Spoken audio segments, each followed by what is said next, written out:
Hey guys, what's going on? Welcome back to your Lake Fork Guide, another episode of the Guides Network, and this is a topic that gets talked about a lot. I get asked about it a lot. Everybody wants to know about it. So today we're going to go in depth on how to catch really big bass during the springtime on shallow shell bed points.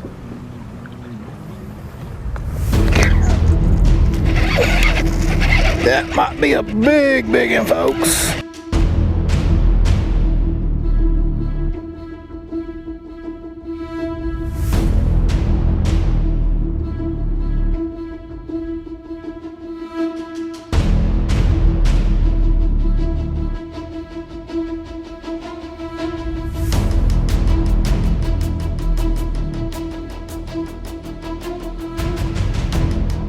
Here we go. This is something that I probably get asked about as much as anything else about fishing Lake Fork specifically, is what are these shell beds?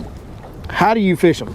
So the first thing I want to do is clarify what there may be some misconceptions. And before I even do that, I want to say this. There might be some other content out there that may contradict some of the things that I'm going to say today. That's one of the beautiful things about fishing, is there's always different ways to do it. There's different opinions on doing it. I'm going to explain to you what my theories are and how I think it works and what works for me, and somebody else may think totally differently. That doesn't make either one of us wrong. Everything in fishing is really our best guess at the end of the day. But when I'm thinking about shell beds and shallow points, what I'm thinking of, I think maybe some people that have gotten in my boat and talked to me about it, they think there's like an oyster reef out there or like a coral reef or something. To me, that's not what it is, because I've seen the lake low. There ain't no oyster beds out here, boys, I promise you. Like, what these are really hard points. You get a point like the one behind us here. Don't know how much of it you can spot, but a point like this one behind us here, you see the wind is ripping across this point right now. Well, as that happens, it knocks all the silt off the crest of the point, makes that bottom really hard. It exposes that hard clay. We've got a little iron ore in some of our dirt around here. Some of the points have iron ore on them, a little bit of gravel on them, and yes, some shell is mixed in there. It's not what you're thinking, or at least what I gather from a lot of people talking to me. It's not a big conglomerate of shell. There's just shell scattered across these points. Basically, the shell being there is kind of irrelevant to the fishing. Is there shell there? Is it a shell bed? Technically, yes. Does that have anything to do with the bass? Absolutely not. The shell tends to get on these points because as plankton blows down the lake, when it gets blown over these points, it condenses the plankton content in the water. So shell tend to congregate on those areas.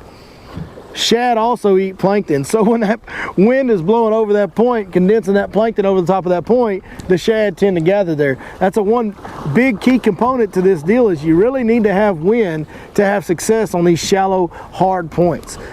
Most days where the wind isn't blowing, you're not going to catch them very well on these shallow points. And that is because of the plankton factor. When that point can have all the shell on it in the world that it wants to have, but if there's no wind blowing, no plankton, there won't be any fish there. See, these shad and these bass can get up and move to any point they want to on the lake. So if this wind was blowing this way, there probably wouldn't be anything on this point, but right now today there's a chance there might be something on this point. When it all comes down to it, what it boils down to is we as bass fishermen are kind of chasing plankton. That's what we're doing. We're out here looking for groups of fish that are staging and feeding in numbers. We are really looking for plankton first and foremost, because that is what is going to be the life source. That is going to create the life source that brings the bait fish in, which then brings the predator fish in, which then brings the trophies in. That's what you're looking for. Now, these shallow points come in all shapes and varieties, and how you decide on which one to fish, man, there's a lot to take on there mentally. What you really got to think about is, this time of year, you got to think about spawning cycles and how close are the fish to being locked on. Like, we just stopped. I mean, I haven't been fishing this point at all. We just stopped on this point. I said, hey, I'll do this instructional. Why don't you fish this point? The reason I'm fishing this point is because wind's blowing on it. That's the first thing I want. I want some wind blowing on it. The wind's blowing across this point. I'd rather have it blowing straight into it, but blowing across it's okay sometimes too. But more importantly, last week, 3-4 days ago, I was catching some really good spawning bass, and there was quite a few spawning bass in the pocket that's around this corner. Well, now that those fish have had some time to kind of get done spawning, I'm thinking, or I'm hoping, that some of those fish have pulled back out to this point. But because I just saw those fish spawning in this pocket a few days ago, I'm not going to, there's another point right over here that the wind is blowing directly on. I'm not going to that point right now because I'm thinking they'll be on this one right here because they were just in there spawning a few days ago. So depending on the spawning cycles and how close they are to having been in a certain area will depend on how far in close to the spawning area that I want my shallow points to be that I'm fishing. you know, when we get dead halfway in between a full and new or a new and full moon cycle, then I will fish actually some shallow points or even out on the main lake. Or if I know the fish are spawning on the north end but they haven't spawned on the south end yet, I might pull up on main lake points on the south end and points inside creeks and pockets on the north end. So it all relates to how close those fish are to getting in the backs of those pockets and spawning in numbers. As far as the shape of the point, you know, all of them can be good. To me, the ones that are best are the ones that have a fairly extended, long, flat spot running out off of them pretty far out into the lake. That means there's going to be more room for plankton to get condensed in greater volume, which means it's going to be able to hold and maintain more bait fish, which is going to hold and maintain more bass that we're looking for. So kind of the bigger the better as far as the length of the flat spot that's real shallow on the points. As far as depth goes, guys, sometimes it's super shallow. It can be literally 0 feet out to about 3 or 4 foot is primarily where I'm fishing. Now if we get a real hard cold front or we get a real calm day, I may back out and fish a little bit differently. Probably won't fish the same baits. It'll be more like an offshore bite then versus this shallow wind blown super aggressive bite that we're looking for now. Okay guys, so one thing that you need to be very cognizant of whenever you're fishing these shallow wind blown points is going to be your boat positioning. If you'll notice right here, this point runs out to the side. Okay, it runs out in front of me right here. You can see where that point hopefully you can see where that point points out and runs out this way. If you'll notice where I set my boat up, I did not put my boat right on the tip end of the point. Those fish will tend to want to run up and down that spine, and they'll come from deep water onto that spine and want to tend to run from kind of where the point extends the furthest out. I want to get off to the side of that. I really like to be, if you think about a point, and I'll show you some on the map, if you think about a point as being like this. So this, you know, here's the bank and then the point runs out like this and then it'll come up here and go this way. I want to kind of be in this corner where I can fish all along this whole wind-blown point area, but not have my boat interfering with those fish as they travel off and on to this piece of structure. So be conscious of that when you're setting your boat up. Try to get off to the side of the point a little bit, not right on the tip end of it. There is times when being on the tip end is okay. For the most part, I like to be off to the side. That's a really important factor when you're fishing these shallow points. One of the most intriguing and most fun parts about this shallow point deal is the type of baits you can get them to bite. When these fish pull up on these wind-blown points, these shallow points, they are there to do one thing, and that's eat as many big giant gizzard shad as possible. And so the baits that you can fish, giant baits, like this Mag Dog 150 topwater, huge walking topwater baits. Big baits, like the big hollow belly swim bait, or the big line through swim baits. All of these big baits that represent big gizzard shad, man, it is so much fun to get a bite on those baits. Big whopper ploppers can work really well here. When you get fish to bite these big baits, the intensity, the velocity at which they hit these, especially these big swim baits, and even the big topwaters too, it's a violent bite. It's as intense of a bite as you'll ever experience in the sport of bass fishing. And if you love bass fishing, that's just fun. I mean, that is just fun. So now you can also catch them on a Carolina rig, smaller swim baits, stuff like that. We'll get about square bills can be phenomenal on this pattern. But for today's techniques, just to narrow it down and kind of tell you the exact way I think everybody wants to throw the big baits on these shallow points. And I do too. I can't blame you. So today I'm going to go over the big swim baits and the big top waters in depth on how I set them up, how I throw them. We're going to talk about all that. So let's start with the big swim baits. There's two different types of big swim baits. You got your big weedless baits and you got your big line throughs. On this point right here, it's got a lot of wood, a lot of stumps, a lot of heavy cover. So I'm actually going to throw this big hollow bellied swim bait from Smash Tech Custom Baits, old Big Holly, especially when the water's over 65 on the main lake. I really like this bait. I might go to a weedless Smash Tech Convict if the water's a little bit colder, if it's down in the, you know, around the 60-degree mark. But once we get kind of to April, you can pretty much pick that big hollow belly up and it'll work. Now, that big hollow belly right there, that's the light hitch color. That's my favorite color, but there's a lot of colors that work. The hook I'm rigging on is an 8/0 Owner Beast, 20-pound fluorocarbon line. I've got it on my Divine series from 6 Sense Fishing, 7/8 heavy. One thing I like about the Divine series for the swim baits is this big handle. Helps me throw those big baits a really long way.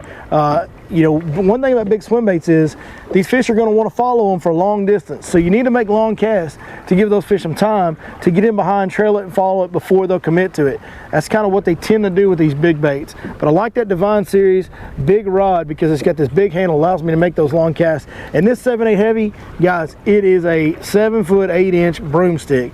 When you set the hook on a fish with this, you don't let up. You hold that rod high, you reel as fast as you can, you keep his head up, don't ever let him get his head back down, and you get him in the boat as fast as possible. We'll talk more in depth about that here in a minute. The reel that I'm using, these big baits put a lot of stress on your gears in your reels. These big fish put a lot of stress on the gears in your reels. So when I'm throwing big baits, I want to throw it on my Lew's Super Duty LFS G reel. This has got a big, deep, wide spool. This holds a ton of line. Again, allows me to make super long casts. This reel casts unbelievable. This reel is a little bit heavier, but it is a Super Duty. They call it that for a reason. You cannot tear up the gears in this reel. It is unbelievable, the punishment, how tough this reel is, and the punishment that it'll put up with. Can't recommend this reel enough for your big baits. So that's my setup on my big weedless swim baits. Now, big line throughs. I could get away with throwing this on a rod with more tip. One rod that I like to throw is the Lux Series 8 foot medium heavy. It's like a cranking rod almost. I do like throwing the line throughs on that. You can get away throwing them on the big rod, the 7/8 heavy, the same. This is actually the same exact setup as the other one. The deal is that's a big old treble hook. So with this treble hook, I don't mind having a big rod. Also with the line through, the advantage is when that fish bites it, this bait's going to break away from the hook and go way up the line. So when the fish is fighting you, he has no leverage, no weight. You know, now I've got a big fish that I can horse in, I can manhandle him. He's got no leverage to throw the hook. And with this big rod, it allows me to really take control over that fish and kind of manhandle him to the boat, making sure he doesn't get me bound up in all these stumps and all this heavy cover that Lake Fork has in it. All right, let's talk about the big topwaters. Now this is the Mag Dog 150. And this color right here is called Spanish Bone Pearl. You know, we've got a little, as you can see, a little overcast today. It was really overcast this morning. This is the color I'm going to throw in this situation. I'll throw more translucent, more shad-like colors if it's real bright and sunny, especially if it's real bright and sunny and the wind's down. Basically, when I throw this bait is when the fish tell me to. And by fish, I don't actually mean the bass. When the gizzard shad tell me to throw this bait, I throw it. And the way I know to throw it is you'll see those gizzard shad kind of do a little whoop. They kind of porpoise out like a dolphin. You'll see them on that point. You'll hear something splash. You'll see a gizzard shad just go whoop right out of the water.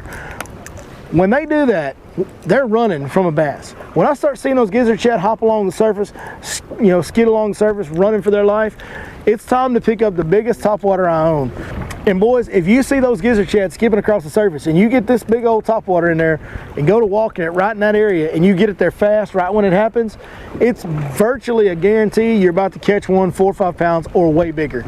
It can be up to 10, whatever. Like, you can catch some huge fish on these big topwaters doing this deal on these windy points, and when you get it in there right behind that shad, you get a bite from a big one almost every, it's like the old Sex Panther cologne, folks. 60% of the time it works. Every time. That type of guarantee. Now for the rod, reel, and line setup, I don't have that rod and reel out right now, but what I set it up on is I'm going to go with a 7.4 medium heavy, 7.3 medium heavy. I've used them in the Lux series, I've used them in the Century series. You don't need sensitivity on topwater bait. Obviously you can see them blow up on it. So that 7.3 medium heavy Lux series rod is perfect for these big topwaters.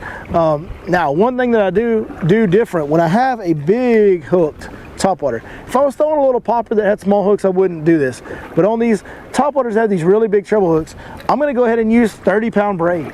It floats, so it's going to make good action on my topwater.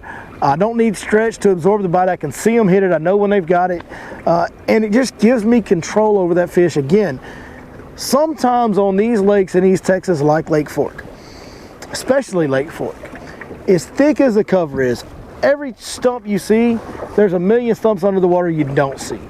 And then you add in the fact that it might be a 7, 8, 9, 10, whoever knows what pounder. You really need all the power you can. So a lot of times we will overpower our gear for a technique, not because the fish is that big and strong, but because we have to have total domination and control over that fish to get him to the boat through all this heavy cover. And so that's why on my bigger topwaters, where I feel like I can get away with it with the hook size, I like to use braid. One other bait that you can throw, and you can throw on the exact same setup that I just described is going to be anything over the 100 series, like the 130 series whopper ploppers. Those are great baits on Lake Fork, on a lot of lakes. I mean, whopper ploppers are a great bait. When those fish get to running those shad up on that point and they're in dirt, shallow water, man, that whopper plopper can catch them. Set it up the exact same way that I set it up for the big walking style topwater baits. One other bait that works really well on these shallow windblown points that, you know, it's something that we typically threw in the pre-spawn period on some of these shallower points, but really once we got to the springtime and later, we really didn't throw them. Or I certainly didn't know a lot of people that did around here. But last year when the Elite Series showed up, Brandon Cobb won a tournament throwing a jerkbait on these shallow windblown points in the first week of May. And that was kind of a surprise to see that technique deployed in that situation. It just didn't fit the normal seasonal pattern, but Brandon Cobb did it, and then the other Elite Series guys that were in that tournament, a lot of them picked it up and they caught them on it. And now it's kind of a thing out here where we all throw jerk baits on the shallow windblown points throughout the springtime and even in the post-spawn periods. This is Tennessee shad from 6 Sense Fishing. Looks a lot like a gizzard shad with that green back and that wide side. It's a 106 Provoke 106X jerkbait, and it's another thing that you can fish up here. Sometimes on Lake Fork it's important to do something just a little bit different. Just a little bit different. And Brandon Cobb kind of proved that last year when he won that Elite Series event. And right now, I'm gonna get up on the front deck and show you how I work the swim baits, the topwaters, and the jerk baits on these shallow points to get the big bites.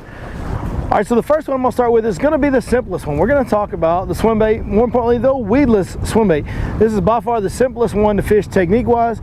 As you can see over my shoulder, we got this wind-blown point, wind's blowing right across the shallow point. See the reed heads there? But this point actually extends way out here. It's only a couple foot deep, even way over here. So, a lot of shallow ground, a lot of area for that plankton to condense and gather some fish for us. So we're gonna make long casts and show you guys how we work this swim bait. This is the most, listen, this is like the, I don't know if all of y'all are ready for this. Super complicated. You ready? Here we go. We're gonna make a long cast. It just now landed. And then we're gonna point the rod right down the line. We don't want any angle of the rod. We don't want the rod down. We don't want the rod up. We don't want the rod to the side. We wanna point straight at the line and just give it a nice medium retrieve. It's literally this complicated. Like, it's a very difficult technique to pull off. I don't know if y'all can do this, but you just point at it and reel. It's a great bait for guys, I know that, because everybody can point at a bait and reel. So that's what you do with the weedless swim bait. Now, if I was fishing a line through, the only thing I would do different is I would want a little bit of angle in my line through. Okay, when I'm pointing right down the line, with the weedless swim bait, that's gonna help that bait bulldog through any type of cover it comes in contact with. It's really gonna wiggle through there the best. And the reason that is because when your rod is bent to the side, okay, when your rod's bent to the side, when that bait hits something, the bend in that rod tip acts like a shock absorber and allows that bait to load up on the snag. We don't want that with a weedless bait. We want that bait to come through there. So we're applying direct pressure by pointing that rod right down the line, and it just kind of sneaks on through whatever it comes into contact with 99% of the time. With a line through, if we hit cover, we're hung because the treble hook's hanging off the bottom. So we actually want that thing to the side, because with a line through with that treble hook bait, we want to let that fish kind of have the bend of that rod to load up when he bites it, just to give that treble hook bait just a split second to let that fish load up on it before we lean into him. When you're pointing the rod right down the line, when a fish bites it, okay, as soon as that fish bites, as soon as you start to pull, you're putting direct pressure on him. When you've got it over here to the side and he bites it, you got that shock absorber there to give you a little bit of shock absorption to allow that fish to load up just a split second. So that's the only difference between the line through and the weedless swim bait. Weedless swim bait, point it right down the line through, a little bit of angle in your rod. Okay, big topwater. We went from the simplest technique to probably the most complicated technique. Now, the deal with these big walking baits is you got to make them walk. Now, if we're fishing a whopper plopper, it's real simple. You throw it out there and you reel it in, you make the blade turn. Like, that's how you fish a whopper plopper. This bait, however, you have to make it walk, and I'm going to show you guys how to do that right now. All right, again, we're going to make a long cast. Okay, when I want to walk a bait, the big thing is you want to snap your slack. You don't want to pull through your slack. You just want to pop your line till you reach the end of your slack and immediately have the rod tip go back towards it. One thing that will aid in doing that is if when you're slapping your rod, if you'll make your rod butt hit your forearm, it will immediately bring that rod to a stop and kind of bounce the tip back towards the bait. The other thing I'm going to do is rod positioning is going to be very important here. So I'm going to point the rod down kind of at a 45-degree angle to the water. Okay, I'm going to snap that slack. I'm just going to keep snapping that slack and point it back at the bait. Pop, pop, pop, pop. and that bait's gonna start walking for me. It's walking, it's walking, it's way out there. You can't see it. We'll get it in close where you can, but it's walking beautifully. And it's just a sharp snap of the slack. Do not pull. If you pull through the slack, it's not gonna walk right. The deal is, when you pull that walking bait, when you pull it, it starts to make it go this way. And then when you let off on the slack, it cuts out this way. That's how that bait's designed to work. So as soon as you hit the end of your slack, that bait's gonna go like this. And you start coming towards you, and then your slack goes back and it goes like this. And then you're gonna hit it, it's gonna come towards you, and then your slack goes back and it goes like this. So it's important to not pull through your slack, or it's gonna go like this. And it's not gonna walk. And with both of those treble hook topwater baits, it's important to maybe have just a split pause. I'm not asking you to pause very long, but basically when that fish blows up on it, give it just a, and then pull into them, and you should have them hooked up. You can get in a little bit of a hurry if you're just reacting super fast to the blow up and immediately pulling on them with that braided line. You can pull it away from them at times. The last one's going to be a jerkbait. It's going to be similar to the topwater bait. It's not as complex, it's not as precise. You don't have to be so precise with the walking as you do on the topwater bait. But the jerkbait is another one where you want to snap the slack, not pull through it. You do not want to pull through your slack on the jerkbait. One thing about a jerkbait, we're tying it with a loop knot, guys. Always tie your jerkbaits with a loop knot. That's going to give that jerkbait a lot more erratic action. And we'll fire it out there. We're going to point our rod tip down again, and we're going to give it a twitch, twitch, twitch, twitch, twitch, twitch, twitch, and just kind of do a random erratic cadence. So you're always changing it up. And until you start getting bites. Like if you're getting bites on 2 twitches, then do 2 twitches. If you're getting bites on 1, then do 1. If you're getting it on just going crazy like this, play around with your jerkbait. There's no wrong answer per se with a jerkbait. You just want to make sure you're twitching the slack and not pulling through it. That's a big, big deal. You know, one thing I didn't mention earlier is my setup on my jerkbait. The setup on the jerkbait is so important because you're dealing with really big fish, but you're dealing with little bitty hooks. You got to have a limber rod. This is actually a 6'9" medium action Lux Series rod. I'm actually throwing my jerkbaits on mono when I'm fishing them really shallow. When it's not wintertime, I'm not trying to get that jerkbait down as deep as possible. I like to throw my jerkbaits on 12-pound mono. Same thing I would throw a topwater popper on, something like that, because these hooks, as you can see, are very small. And if you think about just one prong of one of those trebles and having an 8-pound fish hooked by a hook that small, you do not want a big rod at all, guys. You want a small rod, a limber rod. So that 6'9" medium tends to do the trick for me, especially when I combine it with the stretch that I get in that monofilament line. But again, it's just a random jerking cadence. Just make sure you're not pulling through your slack. That's the big deal. Make sure as soon as you hit the end of your slack, your rod's going back at it. One thing about the jerkbait, when you go to set the hook, you're not really going to set the hook. You're going to go jerk, jerk, jerk, and then he's going to load up, and when you jerk, you're just going to kind of pull into him, okay? Do not go to swinging real hard on that jerkbait, though. Again, small hooks. You don't need a big hook set. Basically, your hook set should mimic how big your hook point is. However heavy gauge of a hook you're trying to stick that fish with, that's how hard you need to swing or not swing the hook.